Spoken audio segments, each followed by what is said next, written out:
Bonjour et bienvenue à l'invité de Thierry Dim. Nous avons le plaisir d'accueillir aujourd'hui le docteur Katrina Burrus. Bonjour, docteur Burrus. Bonjour.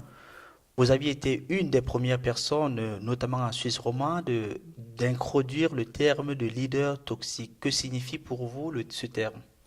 Le leader toxique, et je dis brillant mais toxique, c'est quelqu'un qui a un haut niveau d'IQ mais un niveau bas, leur angle mort, c'est le EQ. Et malheureusement, cette toxicité, ce comportement néfaste se dissout dans la société et qui a des répercussions négatives.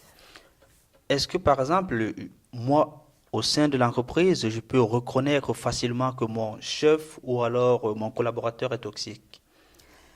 Oui, on peut, surtout soi-même, on peut le savoir. Parce qu'ils peuvent aussi être très très charmants et on se demande, mais ils sont charmants. Et les autres ne sont pas persuadés qu'il est toxique.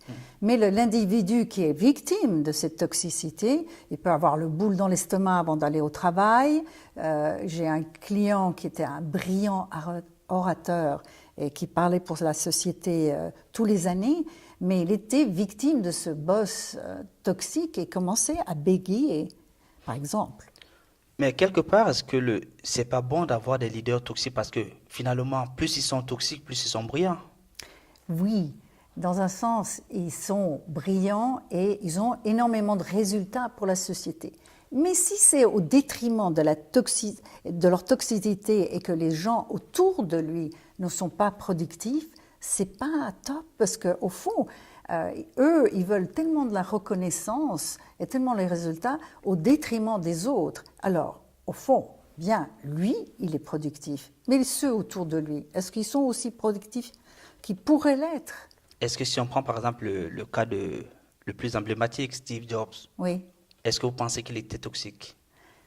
On dit qu'il était toxique, j'ai lu son autobiographie, et en effet, il était toxique, surtout avec certaines personnes qui ne respectaient pas, ou qui n'amenaient pas un résultat pour sa société.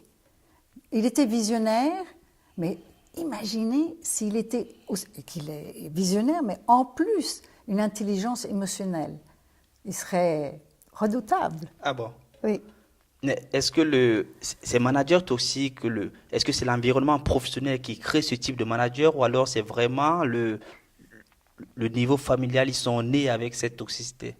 Alors, permettez-moi d'être réducteur, mais c'est très important déjà dans l'enfance que les parents, qu'ils aiment leurs enfants pour ce qu'ils sont et ce qu'ils font. S'ils aiment plutôt les enfants pour ce qu'ils font, souvent, on est juste aussi bon le dernier résultat qu'on a. Alors, on est toujours dans un sens en insécurité aussi. Alors, ça, je ne dis pas que c'est tous les cas, mais souvent, ça part de l'enfance et leur façon d'éduquer. Alors, je dirais qu'il faut aimer son enfant pour ce qu'ils font et surtout pour ce qu'ils sont.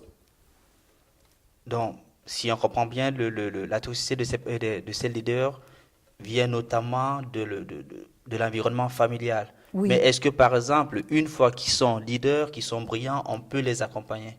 Oui, on peut les accompagner, absolument. Et il faut qu'ils sachent qu'ils peuvent être encore plus brillants et avoir encore plus de résultats s'ils font un accompagnement. Et si on arrive à leur convaincre qu'ils peuvent être encore meilleurs, on peut les accompagner.